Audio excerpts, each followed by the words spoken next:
chiedono di non essere lasciate sole, manifestano anche per tutte quelle donne che non possono ricooperare, come chi lavora in nero, chi viene sfruttata, chi non può manifestare perché magari assiste i propri cari H24 senza il supporto delle istituzioni. Il rosa che invade Piazza Indipendenza a Palermo nel giorno dell'8 marzo. Violenza e patriarcato, un confine sottilissimo secondo le donne che oggi manifestano in città. Noi scendiamo in piazza ormai da più di 7 anni per ribadire che questo per noi non è una giornata di festa, ma appunto è una giornata di lotta, una giornata di rivendicazione, in cui appunto scioperiamo contro la violenza patriarcale che si manifesta in tantissime forme, di cui femminicidi, transcidi, stupri rappresentano solo la punta dell'iceberg. Noi in piazza chiediamo i nostri diritti, chiediamo sia che i nostri diritti che sono stati conquistati in passato da chi ha lottato prima per noi vengano mantenuti, perché questo governo sembra remare contro e cercare di toglierci quello che già abbiamo, ma noi resistiamo per tenere quello che appunto le nostre compagne hanno conquistato prima di noi. Giovani, mamme, anche bambini alla manifestazione di oggi pomeriggio. Scioperiamo dal lavoro riproduttivo, cioè dal lavoro di cura che grava specialmente sulle spalle di donne e soggettività marginalizzate. Scioperiamo dal lavoro produttivo, dal lavoro quindi salariato. Il tasso di occupazione in Italia femminile è solo del 52% ed è tra i più bassi in Europa. Per chiedere libertà e per tutelare i nostri diritti acquisiti e futuri.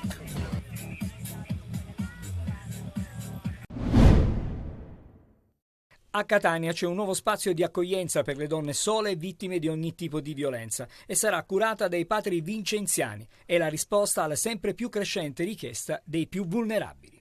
Le donne hanno bisogno di trovare un luogo sicuro nel quale raccontarsi, nel quale trovare ascolto, accoglienza e in questo caso anche la possibilità di una residenza che si prolunghi nel tempo. E io spero che la notizia che ci sia un luogo e delle persone disposte ad ascoltare si diffondi in tutta Catania e in tutti i dintorni perché le donne possano fare riferimento a questo posto. Camere da 4 posti e bagno in camera, la casa femminile Lumière non è solo un luogo di ascolto. L'abbiamo chiamata Lumière perché vuole essere un luogo di luce per coloro che hanno perso la speranza, che vivono nel buio della sopraffazione, dell'emarginazione, che vivono il buio dell'isolamento. Sempre a Catania, ma in questura c'è la Stanza Rosa, pronta ad accogliere le donne che decidono di ribellarsi ai soprusi subiti.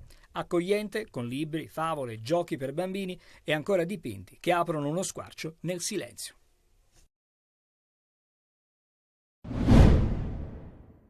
La Food for Profit, il primo documentario che mostra il filo che lega l'industria della carne, le lobby e il potere politico.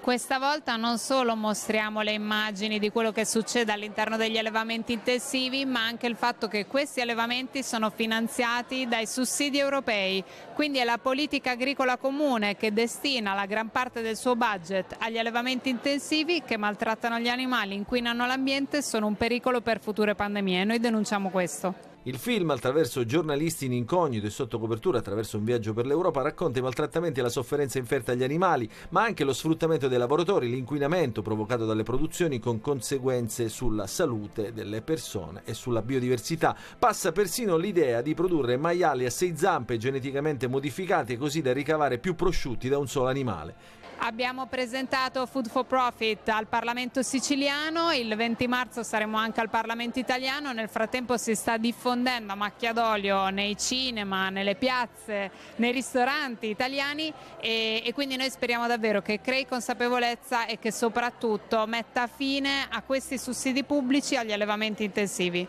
In generale serve secondo te anche più consapevolezza rispetto a quello che portiamo a tavola?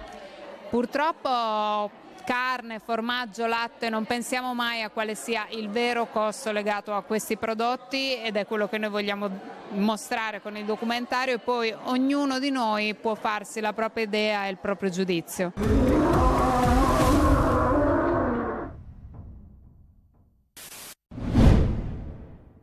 Sarà emessa il 19 aprile la sentenza nei confronti di Filippo Mosca, il giovane 29enne di Caltanissetta, recluso ormai da 10 mesi nel carcere di Porta Alba a Costanza in Romania, dopo una condanna in primo grado a 8 anni e 6 mesi per traffico internazionale di sostanze stupefacenti. Troppo tempo, dice Ornella Matraxia, madre di Filippo, un termine lunghissimo perché so quanto sia pesante per Filippo ogni singolo giorno trascorso in carcere a Porta Alba. Filippo chiaramente non sta bene, Filippo non ha speranza, non ha speranza che le cose possano cambiare. Nel carcere di Porta Alba da maggio scorso sono reclusi anche Luca Cammalleri di Caltanissetta, amico di Filippo, e la ragazza italiana che si era fatta recapitare il pacco nell'albergo di Mosca, al cui interno invece che cosmetici la polizia ha trovato 150 grammi di droga. Ieri intanto la prima udienza del processo in appello, che ha scatenato il disappunto dei rappresentanti dell'ambasciata italiana in Romania, che sono stati allontanati dall'aula.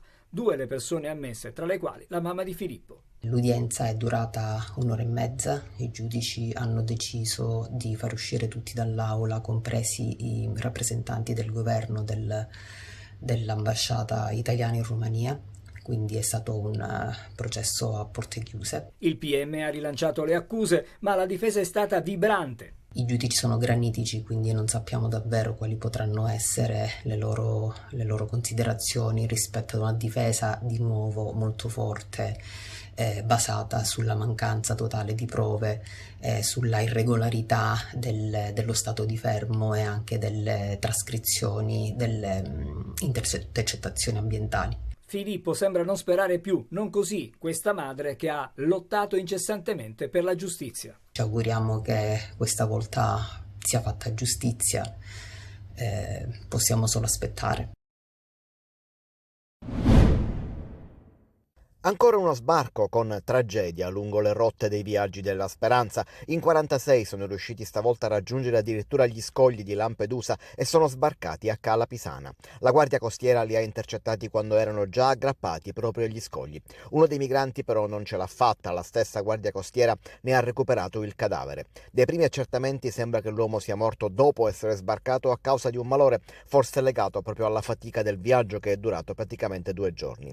Tutti viaggiavano su una barca in legno da 10 metri partita mercoledì da Zuara in Libia. Sono pakistani ed egiziani. Saranno ospitati nel centro di prima accoglienza di Contrada Embriacola insieme ad altri 78, fra cui 2 donne, giunti con un altro barcone da 7 metri, e a 15 ospiti rimasti nel centro dopo i trasferimenti degli ultimi giorni. Nella giornata di oggi sono stati 3 complessivamente gli sbarchi per un totale di 153 migranti arrivati nell'isola. Il blitz è scattato all'alba. I carabinieri del comando provinciale di Agrigento hanno lavorato a fianco dei colleghi di Caltanissetta, Palermo, Reggio Calabria e Nicolosi e hanno imperversato nell'Agrigentino tra Burgio, Lucasicola, Villafranca Sicola, poi Mazzarino in provincia di Caltanissetta e Marina di Gioiosa Ionica in provincia di Reggio Calabria. Notificate 7 misure cautelari firmate dalla Procura Antimafia di Palermo e condivise dal Tribunale. 4 indagati ristretti in carcere, 2 domiciliari e ad un altro è stato imposto l'obbligo di dimora. Sarebbero parte del mandamento mafioso di Cosa Nostra di Lucca Sicola e Ribera. I carabinieri agrigentini hanno investigato dall'aprile del 2021 alla luglio del 2023 a seguito dell'omicidio dell'agricoltore Vincenzo Corvo, 52 anni, ucciso il 3 aprile del 2020 con un colpo di fucile alla gola a Lucca Sicola. È un delitto ancora irrisolto. Nel corso delle indagini sono state documentate riunioni mafiose su appalti e servizi pubblici, pressando sulle amministrazioni locali. A capeggiare le riunioni sarebbe stato Salvatore Imbornone, 64 anni, di Lucca Sicola, presunto reggente del mandamento mafioso di Lucca Sicola e Ribera. Difendiamo il nostro lavoro per garantire all'Italia la qualità del servizio elettrico. Enel Si Mobilite scende in piazza, in questo caso le immagini si riferiscono a Catania, per difendere lavoro, sicurezza e soprattutto diritti. Una mobilitazione a carattere nazionale che vede compatti i sindacati. Oggi noi ci rivolgiamo soprattutto a chi ha indicato un mandato a questo management, che è praticamente il governo, al quale diciamo e chiediamo che un'azienda come Enel non può abbandonare, non può arretrare rispetto ad essere locomotiva in un settore che è fondamentale e importante in questa fase. Un piano industriale considerato inadeguato e dannoso, con il solito spettro dell'esternalizzazione. Ci preoccupa seriamente il fatto di esternalizzare il servizio ad imprese esterne. Ovviamente l'esternalizzazione fa sì che si perde la professionalità dei dipendenti dell'Enel, che sono qualificati, hanno l'esperienza, parliamo di cabine di 20.000, quindi affidare il servizio a ditte private che magari non hanno la qualifica che dovrebbero avere ci mette a rischio la vita dei lavoratori tutti, quindi per evitare che ancora si continui a morire sul posto di lavoro, poi si parla tanto di morte bianche, ma l'Enel mi sembra che in qualità di colosso questo non lo vuole evitare. Si contesta anche un piano di assunzioni che oggi non consente il rispetto del dettato contrattuale inerente alla turnazione in reperibilità ed un'importante diminuzione degli standard di sicurezza e di qualità. Un danno di circa 1 milione di euro in 10 anni per un abnorme numero di inserimenti di automobili nella lista bianca della ZTL di Palermo. È la denuncia fatta dal presidente dell'AMAT Giuseppe Mistretta. Targhe inserite nel sistema informatico, ovviamente gratuitamente, per ben 10.300 accessi definiti impropri da Mistretta. Una denuncia evidenziata anche da Sabrina Figuccia, presidente della terza commissione e capogruppo della Lega al Consiglio Comunale di Palermo. Il dato è sicuramente un dato che preoccupa, estremamente significativo, è frutto probabilmente, secondo la ricostruzione del presidente, del fatto che le credenziali di accesso al sistema siano state date a tutti quei soggetti aventi diritto, all'accesso in lista bianca, che ricordiamo è lo strumento che garantisce disabili o forze dell'ordine e altri organismi accreditati a poter accedere in area ZTL senza pagare alcun costo. Richiesta la lista degli accessi. E sicuramente tra questi accessi qualche furbetto ci sarà stato. Il timore è proprio questo e certamente le indagini andranno in questa direzione, visto e considerato che comunque si tratta di risorse pubbliche e dell'abuso di un diritto che in effetti non era contemplato nei casi in cui fossero appunto i furbetti. Un danno quantificato in circa 1 milione di euro all'anno che va avanti da 10 anni, una cifra particolarmente significativa per un'azienda che sta rischiando grosso anche di andare in default. Pompino, stiamo facendo la riforestazione del boschetto della Playa. Quello che vedete è uno dei 5.800 alberi che riforesteranno il boschetto della Playa. Dopo anni di abbandono, incendi ed eventi climatici estremi che hanno devastato gran parte del verde esistente, si lavora su più fronti per rendere più accogliente e sicuro un luogo tanto caro ai catanesi. Da un lato la ruspa spiana il terreno e rimuove gli arbusti ammalorati, dall'altro si piantano nuove e variegate specie arboree, dal pino domestico al pioppo, passando per il salice alla rosa canina. Aiutiamoli a crescere, è questo il motto del Comune di Catania che ha portato avanti il progetto intercettando fondi europei. Un intervento importantissimo di riforestazione del boschetto. Nello specifico nelle ore precedenti c'è stata qualche polemica perché invece durante questi lavori si è visto qualche pino rimosso, abbattuto o tagliato. Questo fa parte di un intervento di messa in sicurezza del boschetto stesso. Ricorderete gli incendi che ci sono stati qualche mese fa. Alcuni di questi pini si presentavano secchi o morti o bruciati, altri abbattuti con le radici staccate, quindi per ragioni di sicurezza, su autorizzazione della stessa forestale, sono stati rimossi. Niente disboscamento e niente deserto, ma bisognerà avere tanta pazienza per dare tempo alle piante di svilupparsi. Particolare attenzione sarà riservata anche al laghetto. Riqualificheremo anche le acque del laghetto facendo una filodepurazione, perché è piccolino, diventa tutto verde, la fotosintesi fa i suoi effetti, e vogliamo impiantare delle piante acquatiche per creare un supporto praticamente a tutti quelli che sono i pesci che ci sono dentro, e avete visto quasi centinaia di tartarughine che sono cresciute dai dintorni. Poi sarà tutto nelle mani dei catanesi e di madre natura.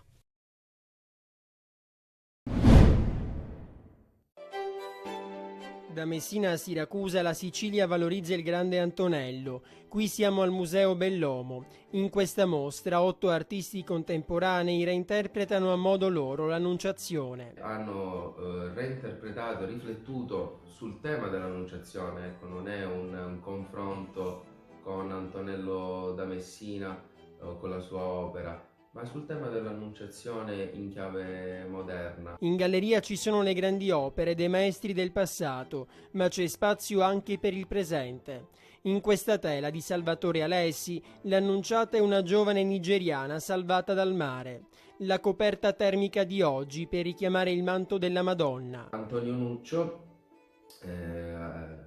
artista naif che fa dell'ironia un po' il suo punto di forza, reinterpreta la composizione dell'Annunciazione col suo stile caratteristico in un ambiente siciliano. Qui Tina Sgro si concentra sull'assenza. Riempire il vuoto è un compito che spetta all'osservatore, interrogandosi sull'esistenza umana.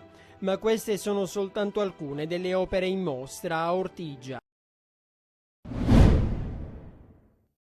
Aveva già traghettato il Catania, data Biane a Lucarelli, adesso Michele Zeoli dovrà rimettersi al timone dei rossazzurri sino alla fine del campionato. Fiducia all'uomo, al tecnico che si è fatto trovare pronto quando la società lo ha chiesto, che è tornato nei ranghi ma ha sempre lavorato per il bene del Catania. Il post Cristiano Lucarelli è già iniziato e viaggia in una sorta di continuità, non solo con l'ultima esperienza tecnica ma anche con quella dello scorso anno, il vittorioso campione di Serie D, quello in cui Zeoli era il vice di Ferraro. Grella lo ha detto chiaramente, gode della piena fiducia del gruppo Pelligre e Zeoli è pronto a ripagarla. Lui che il rossazzurro l'ha vestito in 100 partite, lui che ha vissuto Taranto e la promozione in B durante l'era Gaucci. Toccherà a Zeoli far ripartire un Catania che nelle ultime 9 giornate ha collezionato una vittoria, 4 pareggi e 4 sconfitte, finendo al limite della zona play-out, e prepararlo al meglio per l'avventura dei play-off, obiettivo che rimane immutato, dove il Catania vuole fare bene. Con Zeoli in panchina ci sarà un altro che il rossazzurro lo ha vestito, Leo Vanzetto, dal 90 al 93 col Catania, lo scorso anno sulla panchina del Sant'Agata, che ha fatto bene in campionato. In prima squadra approderà anche il preparatore atletico Giovanni Petralia, uno che ha lavorato con Pasquale Marino a Udine, Parma, poi Empoli, Spal, Terni. A Catania supervisionava i preparatori delle varie formazioni, adesso entra a tempo pieno in prima squadra portando un bagaglio di preparazione in continuo aggiornamento. Preparatore dei portieri sarà Maurizio Bonfatto, fino a ieri con la primavera allenata da Marco Biaggianti, capolista del suo girone.